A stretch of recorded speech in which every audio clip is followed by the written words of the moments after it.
we've been talking about the dynamics of values. And Alex pointed out last time that, like, what's the difference between halachic dynamic issue, like the dynamics within halacha, and the dynamics of values. Like I was pointing out, I was using values, general values, as like nationalism and universalism, and the tension between nationalism and universalism. The point is those are general value terms. But the fact is, halacha has its own language, and there's a certain aspect of this dynamics in the halacha, but it has to be worked within a dynamic principle. So let me just try and clarify this issue. Then I want to get to a specific example. The first thing that I notice in terms of value determination is most people think in terms of good inclination, evil inclination. Yetzer hara, Yetzer tov, good and bad, good and evil. I would say that most people's understanding of a conflict between good and evil is simplistic and really can lead to a lot of mistakes. But that's the way most people want to look at life. They want to see a good drive and a bad drive, and they want to see a good thing and a bad thing. And this person is bad, therefore he wants to do bad things, and this person is good and wants to do good things.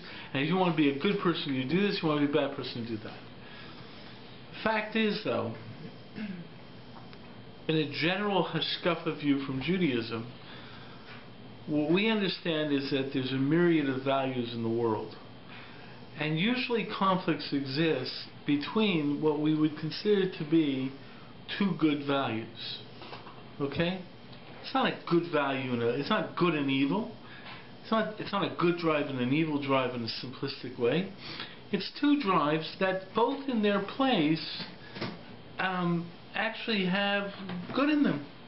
You know what I mean?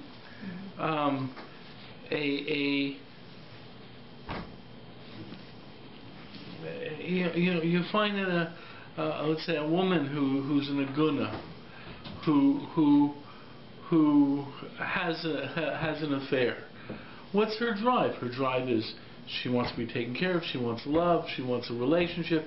These are good drives. These are good values, right? Unfortunately, she's in a situation defined by her good status that says that there's difficulty to her fulfilling those drives in this situation. So therefore, we understand why you want it. It's what a lot of people want. It's considered in most situations to be a good drive. This situation, because the circumstances, it's not given the priority. Something else has a priority, the status of the marriage. That makes things much more complex, but you begin to understand, yeah. You understand it's not just good and evil, it's drives. And what then defines things as good or evil? It's a final conclusion, yes. After you evaluate the drives, making the decision to follow drive A over drive B could be a good decision, or it could be a bad decision, which would be a evil decision in its most simplistic understanding. But not because of the drive itself, is that? Because, so like for example, if a person, you take the halacha that says that you should not give more than 20% of your income as tzedakah, and there's this guy who goes around giving 25% of his income for tzedakah, and a Rabbi goes over and says, listen, it's not good for you and your family that you give so much charity. Right? The person says, no, because he's got such a caring heart, and you sit there and say, gee, this guy's really caring, and so forth and so forth. But he's still making a mistake. He doesn't. There's a time that he has to be concerned about himself and so forth. And we've looked at this before in the previous talk about. We talked about the fact that even though we're supposed to give, I mean, we saw that there's a chayecha kodem, that you have to know when your life is first and have to take care of your service. But what about people who truly make enough to give away? Right. So that's actually machlokas poskim. I think Ramosha holds that if you're wealthy enough, that you can give, that the 20% limit doesn't apply to someone who's wealthy enough to handle giving more than 20%. And there's other arguments to give more than 20% and so forth. Okay. Anyways, those are value considerations which we've been talking about in terms of the dynamics of values and so forth. That's in the realm of values. The realm of values is not where halachic decisions are made. So, for example, when you read a psak that says, "V'sorach godol," as of a great need, or a hefsid meruba, because of a great loss of money, right? This thing, you can now deal with this thing. Let's say the psak is, let's say b'sorach godol, you can declare this thing to be kosher. Fact of the matter is how do you get the fact that there's a great need affecting the definition of kashrus? The point is that kashrus is its own definition. The need of it's not the fact that this value takes priority over that value. Kashrus has its own process of defining. The fact that there's a great need does not. How does that affect something to say now it's kosher? It's a big question in halacha. So the fact is like, for example, I think many people understand the Ramah, that the Ramah, whenever he says b'sorach godol, this is really mutter, what he really says is that there's a machlokas in halacha. He really holds that because of halachic, that really the halacha it is kosher, but that generally people should be machmer and be concerned about the other shittas to say it's not kosher. But if there's a great need, you can rely upon the original halachic determination that said it was kosher. So what he's really saying is that there's a process in halacha, and the process of halacha leads to certain conclusions. When there is disagreements among those conclusions, you have to make a decision which conclusion you're going to follow. But in making that decision of which conclusion you're going to follow, there is a consideration of whether you should be more stringent or more lenient and stuff like that. And the viewpoint is, the way people understand the Ramah, or when they say b'tzarach gadol it's mutter, is that really they hold that the halachic decision that said it was mutter is really the substantial halachic decision. But in normal cases, you should be concerned about the other viewpoints and be a little bit more stringent. But if there's a tremendous loss, you can go back to the basic halachic consideration. Now, what does that say? Is that really that's talking about an overlap between two realms of decision making, which is what we've been talking, which I alluded to, which we haven't dealt with. Two realms of decision making is one realm of decision making that is the realm of values. That's usually the realm of hashkafa. It's sometimes enter into halacha because the halacha accepts it as a factor in decision making. But the fact is that it is a value determination based upon the value. The values of determining it and so forth. That's value determination. Halacha, though, has its own language of determination.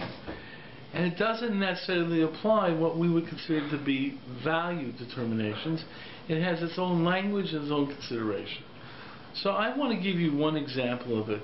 It's a tshuva for emotion.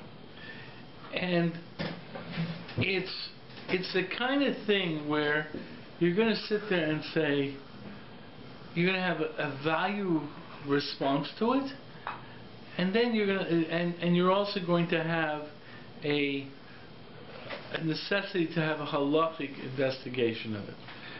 There's a famous tshuva Ramosha like this. Okay, and I've been looking at it for a while. I'm learning with different people. Anyways, but there's a famous tshuva Ramosha. The tshuva was asked to him. The question was asked to him that in New York City, at rush hour, the subways and buses are totally packed. right? If you want to get to work, right, or want to leave work, you know what I mean? The fact of the matter is you got to go into packed buses and packed subways in Manhattan, right? That's the way it is.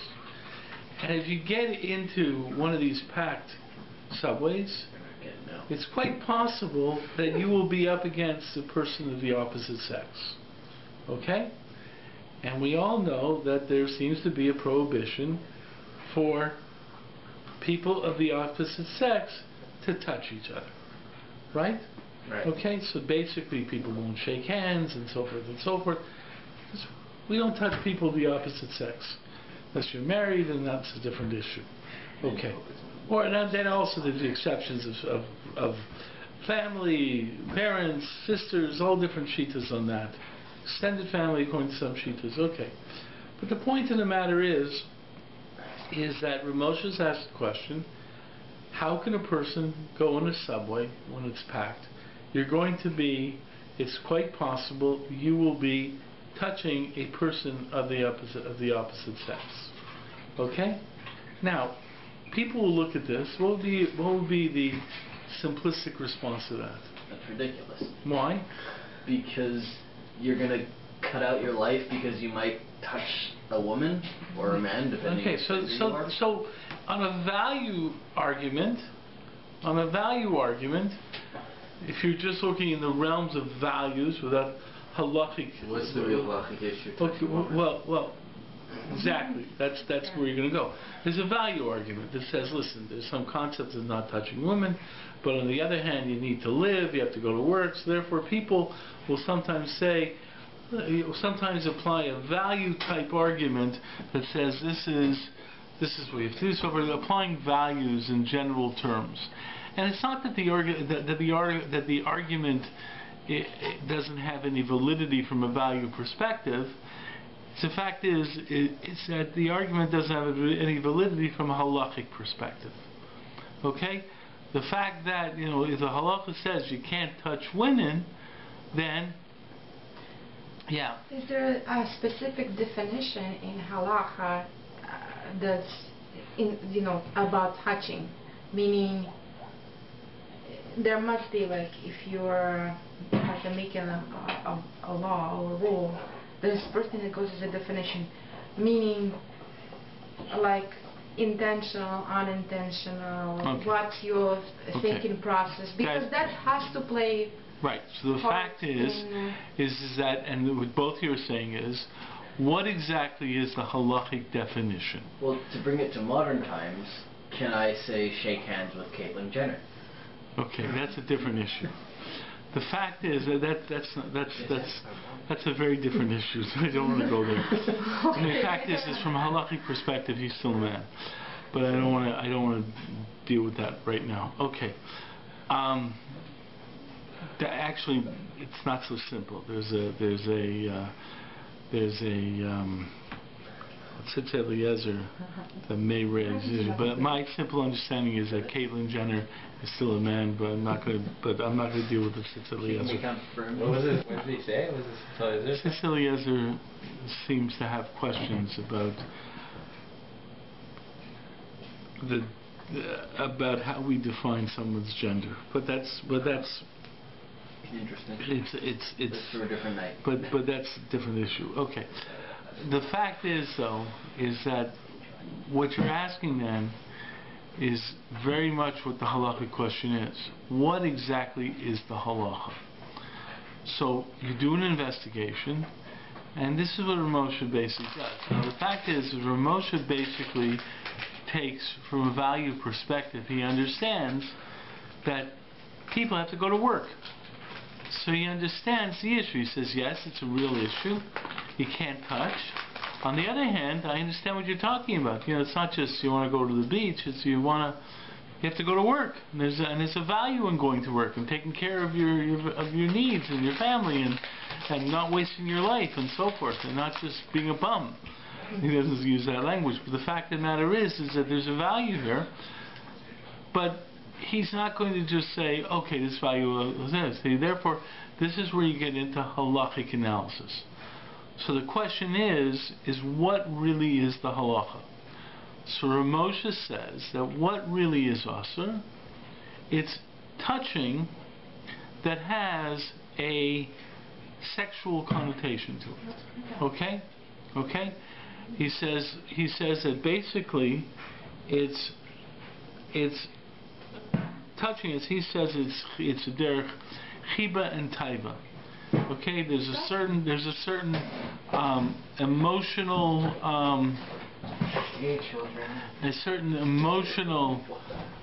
sexual side to it. Not any type of emotional side, because a parent can hug, father can hug his daughter and so forth and so forth. But the fact is what you're talking about is that it has to be, Ramosha points out, it has to be a touching of a sexual of a sexual aspect to it, whether we define it as the emotional, sexual, or sexual. Okay. So therefore he's saying basically that you can assume that when a person goes into a subway, okay, that if he's pushed up against someone because of the cramping of the subway, that it's not going to be, it's not for a sexual thing. It's just the fact that you're being pushed up by other people, and that's not the real isser, and therefore, and he says there's no isser d'oraisa, and he says the isser d'oraisa is only you when you have a. He said, first of all, he says it's actually machlokes rishonim between Ramban and Ramban of whether the isser of touching another person sexually, not in terms of actual relations, intercourse, whatever, but a sexual embrace of someone of the opposite sex, that's a machlokes between the Rambam and the Ramban of whether that's an isser d'oraisa or not. But he says, according to isser d'rabbanan, it seems that there's no prohibition if it's not sexual. Okay, fine. Now, so therefore he says, therefore it's this touching in the subway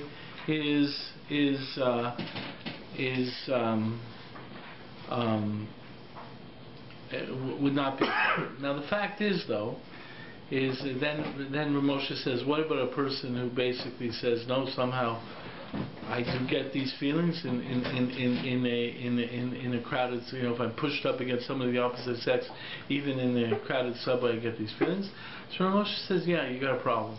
He says, yeah, you have a problem going to work. He says, but we have to really talk about this and so forth. Now the truth is that leads us into another issue. See, Ramosha basically though says that you should not shake hands with a woman. He says basically.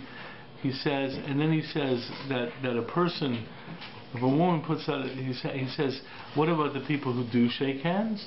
He says, they're malabas chus, that they're not going to have, that it's not sexual, there's no sexual, but then he doesn't like that answer. So therefore, in Ramosha, and I'm not the only one who's pointed this out, but there's people who say in Ramosha, on one hand he says, if it's not sexual, it's okay to do it, which is the reason he said this going in the subway is okay. On the other hand, he says that this argument vis-a-vis shaking hands, he doesn't like. Well, probably because he understands that the subway is it's unintentional. That one is intentional. So that might be part of the argument. There's a further issue in Ramosha. Okay, and the fact is that there might be a further issue in this and so forth. There's another case like this. See, and this really shows the halachic thinking about this and really understanding how halachic reasoning is a little bit different than this case. A person's wife is in nida, okay? She is sick, and the only one around who can tend to her is her husband. Okay? Okay? Can the husband tend to her? I think so, because it's not sexual. Like, it's just a necessity for. Look, we're going back to intention, right? The definition of a touching. Okay. If he's the only person who he cannot hire anybody, and there is nobody around, okay, and she's sick, it's not like he's gonna start making out with her. So the base Yosef. Right? So the base. Okay. So to understand the full strength of what you're saying and the issue, you have to know what you're saying is basically an argument of the Shach. Okay, he's one of the major commentators on the Shulchan Aruch. The Shach develops his argument in response to the Beis Yosef, the Shulchan Aruch himself, Rav Yosef Karo. Rav Yosef Karo says that a husband can never, underline never, touch his wife in nida, even for medical necessity. Now, let me understand the strength of this. What happens if, what exactly happens, and let me take another situation, because the Beis Yosef would develop another way. What allows a doctor to treat an Eishes Ish? What allows a doctor to tend to a married woman? It's completely non-sexual. It's completely non-sexual. What happens with all the stories you read about doctors who basically have these issues? We'd have to dismiss all our rabbis. Okay. So the fact of the matter is your argument is because it's completely not sexual, right? What happens if the doctor tells you that that there's a little bit of a sexual thing to it, but he should be fired, whatever. But the fact of the matter is, what happens if the doctor tells you, here's a woman who's deathly ill, and the doctor says, listen, I'm the best doctor here, and so forth and so forth, but I just want you to know that if I touch her, I'm going to get some kind of sexual reaction. What would you say? She's like near death? Yeah. Well, I would say, here, take some saltpeter. Okay, what would you say? I would say that there it goes back to another halacha when you're obligated to save life, and he's the best. Yeah, there's one little problem. Is it your heart valyahu? So that's the problem. The problem is that when you're dealing with these type of prohibitions, like a married woman or whatever, or nida or whatever, you're dealing with your herek val yavor, which means you have to rather die than violate this law. In most cases, we talk about yavor val, that you violate. So someone's sick, you can drive him to shul and drive him to the hospital and Shabbos and so forth and so forth. But the fact of the matter is that if a person walks in and says, listen, either kiss your wife, like really kiss your wife and she's in nida, or I'll shoot you, then it's machlokas rishonim. According to the Ramban, since it's only Nishud Rabbanan, he would say, okay, so you can, this is not so simple, but you basically the say, touch thing is Ramban. This says, what? Is the touch Ramban for nida, or just that? No, there's two different issues here. There's one issue when there's no sexual part of it. That Moshe holds, everyone holds. It's not us, sir. There's no sexual thing. The question is sexual touching to someone who's an arayas, i.e., touching your wife, from a male from his touching your wife when she's in nida, right? The Rambam holds that's an issur d'oraisa. The Ramban holds an issur d'rabbanan. According to the issur d'rabbanan, according to the Ramban, it would seem that if someone put a gun to your head and said, "Kiss your wife," or "I'll kill you," then you kiss your wife. According to the Rambam. Well, it's d'oraisa. It's d'oraisa. It's arayas. Once it's a d'oraisa, it's in the arayas category. It's a herek val yavor. So if you're in that, everybody agrees if you can't commit the act of right. If you're in that, according to the Rambam, if you're in that case, the act of if you're in that case and you're the one asking a Rabbi Shaila, and the Rabbi initially, like we said, that it takes. The fact is let's deal with this. What would a person possibly do machlokas Ramban and Rambam? That's a different issue. That's a different issue. Is this cohabitation with the nida? That's the herek val yavor? No, according to the Rambam. The fact of the matter is that the Yisurim of Arayas, are Yeherek Val Yavor. The fact is, most of the Yisurim of Arayas involve actual relations, intercourse. According to the Rambam, he includes any type of touching of a sexual nature. As Yeherek Val Yavor? As arayas. Once he puts it in the category of arayas, it's the Yeherek Val Yavor. Arayas does not just mean the intercourse prohibitions. Arayas is a category. And once you put it into that category, it's the same with Avodah Zarah.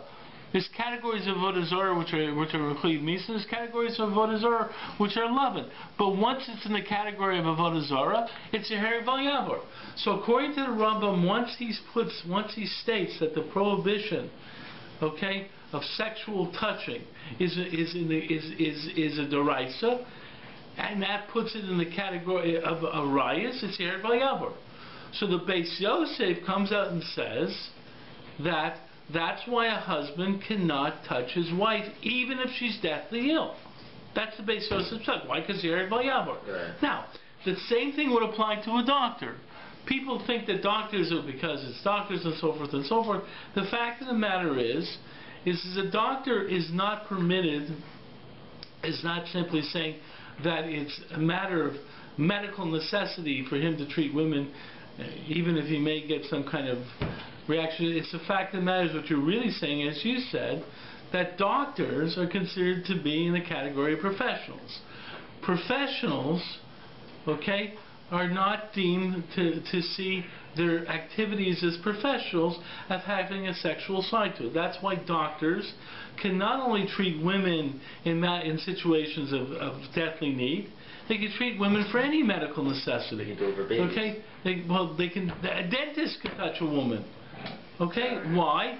Okay, because but by extending that, okay, anyone who's a professional can touch, who's professional in this regard, where their behavior is not tied to is tied to this profession, and therefore the activity is a professional activity, is put into the category of a non-sexual action, and that is not even, Moshe says, not even Issa D'Rabbanan. Yeah. So would that apply to somebody like a tailor? If they have to make you clothes? Yes, that would seem to be an extension of that. Okay. Okay. Or a personal, or like a workout coach. The point of the matter is, though, is that's where it gets into more difficult definitions. Are these people truly in their profession? Right. Is their professional activities really very much removed from the idea of any sexual connotation? A tailor might be like I've heard someone say the same thing with a hairdresser. Many women go to hairdressers, and they tell you why, because he's just being a professional. So we're encouraged not to go to male, like we're not encouraged to go to. Yes, but there's an extension of that. Is it really true, and does it really apply? And there's a further idea where that you still are concerned about, could it possibly have a sexual connotation and so forth. So it would seem to be that let's say Ramosha's attitude about shaking hands versus a subway, it might be, listen, in a subway you're being cramped in and so forth, you're being pushed around, you're not touching a woman out of any intent to touch a woman. Some guy pushed you into the woman, you're not thinking about it and so forth and so forth, you just want to get to work and so forth and so forth. Right. It's different than when a woman actually puts out her hand. And to him, and he would sit there and say, that's a little bit more where you don't know what happens, but the truth is other people say no. It's so much part of our society that now it becomes just a normative behavior.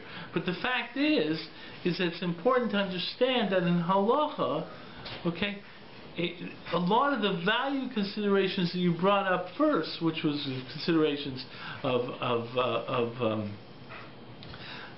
what you're going to work, or a doctor has to treat them, so forth and so forth. That's not the definition of halacha. The definition of halacha is what's the prohibition, and what's it. So the Beis Yosef is saying, what's the Beis Yosef's argument? The Beis Yosef's argument is between a husband and wife. Okay, since there is a sexual relationship between them, there is always a possibility of any touching having a sexual side to it. Therefore, the Beis Yosef basically says you have a problem. It's Heri Val Yavor. The Shach basically disagrees, and the argument in the Shach, and there's different ways of understanding the Shach, I think, but the argument of the Shach is basically no.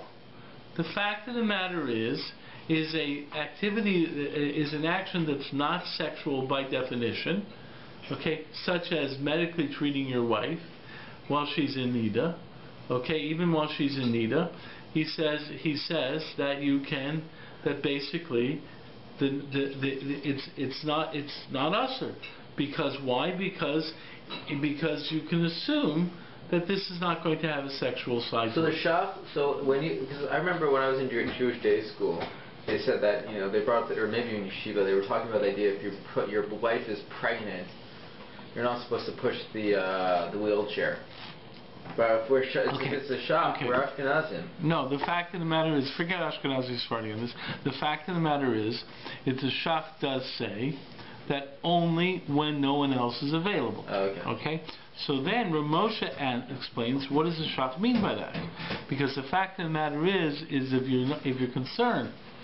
Now the truth is in terms of pushing the wheelchair or something like that, there's other concerns. The fact of the matter is that's much more of a loving act and so forth and so forth. But the fact of the matter is that what Rav Moshe points out is that in the laws of nida, there's something called herchukei nida. There are certain activities that a husband doesn't do or has certain restraints with his wife beyond other restraints. Like for example, you can pass to any woman a plate of food. Okay, a husband has to put the plate down and the wife has to pick it up. Why? When she's in nida. Why? Because there's certain laws of herchukei nida. So Rav Moshe says that when the shach says if there's no one else around you can do it, but he still says you should still get someone else to do it, and this would apply even in the wheelchair case. If there's someone else to do it, okay, you should get them to do it. Why? Because there's still a concept of herchukei nida. That's specifically for a ball. That's specifically for a husband. So if the brother was there, it's not an issue. No, it would seem not to be. Okay, but then the fact of the matter is the halachic argument. What I'm trying to point out here is that, and this is you really seeing Rav Moshe's approach to the tshuva. Rav Moshe's approach to the tshuva is very much that he understands that people have to go to work. Okay, so people have to go to work. So he understands that there's a problem. If he says you can't touch a woman, then that this would be us, or would really affect people going to work. He understands the problem. But that argument in itself, right, doesn't have validity as a halachic argument. That's an argument, okay? But it's an argument he recognizes that he understands why he's got to look into the shaila. When he looks into the shaila, now comes the halachic analysis. What exactly is the avera? What exactly is the prohibition? Okay? And then he looks at, it says, well, the prohibition is this, then, if this doesn't meet the prohibition, then it's not prohibited. And that's what he eventually does. The fact is, he says, okay, he understands that there's a reason why he should find a heter, but on the other hand, he has another reason for his argument. He has a halachic reason. What exactly is the prohibition? The prohibition is sexual touching. Okay, if it's not sexual, it's not even in the Sitra. Oh, so what do you do? The shach basically says in that medical necessity, says that touching would not be a sexual touching. Therefore, it's for sure okay to touch your wife in that situation. Then says, but only if you're the only one there, because there's another consideration, herchukei nida. Okay, but when he gets to the subway, he says we can assume that being pushed into the subway is not a sexual touching, right? When you're up against this woman, you're not thinking about you're just feeling cramped that you're up against some other person and so like that. Now, and then he says, but if it's not true for you, then he says, then it's got to really think about it. But the fact is that that's an issue. But the point is that's halachic reasoning. And halachic reasoning is very different. So the same thing. This is why I started off with that case about food. Okay, someone who is there's a chicken. A poor person brings a chicken. It's the only food they're going to have for Shabbos. What are you going to do with that with that chicken? Well, the fact that it's only food for Shabbos, he wants a nice chicken for Shabbos, and so on and so forth. That's not a halachic argument, but it's a value argument that will motivate a posek to look into the halacha. You go up to him and just ask him some, like Ramosha's. There's a famous story of Ramosha where he once slammed down the phone on a question. Someone called him and asked him if it was okay to cheat on a test. Just hung up the phone. It wasn't even something he wanted to investigate. Right. You shouldn't cheat on tests. There's values. Right. So the point is, but then a person comes to you and says, this is my only chicken I have for Shabbos, and otherwise I'll have lentils for Shabbos, and this way it was in the old country. So then a person sits there and says, I want to try and find a heter. So what do we? But then when you try and find that heter, then you got to go to the halacha. And halachic analysis of whether the chicken is kosher or not will not bring into the discussion of whether the person who owns the chicken is poor or not. You have to look at the chicken and the rules. What exactly is declared something to be asur, and what exactly declares something to be mutter? Is it kosher or is it not kosher? Okay, and that's it. That's the same thing in the case over here. There's a value argument. We've got to get people go to work and so forth, but that doesn't change the halachic issue. Halachic issue is what exactly is the prohibition, what are the parameters of the prohibition, and let's investigate that. Okay? But in halachic arguments, you're also going to find disagreements on that position. So here is an example. The Beis Yosef and the Shach disagreed upon the nature of the prohibition when you're talking about husband and wife. Okay? Shach is much more. So you look at the parameters of and see what the details are in order to. In the halachic analysis, then you have to go look into Sfarim and see, figure out what exactly is the issue. We have to do some Yes. text. Yes. Okay, cool. Okay. Done. Okay, but I wanted to give you an example of that analysis. Cool. Okay.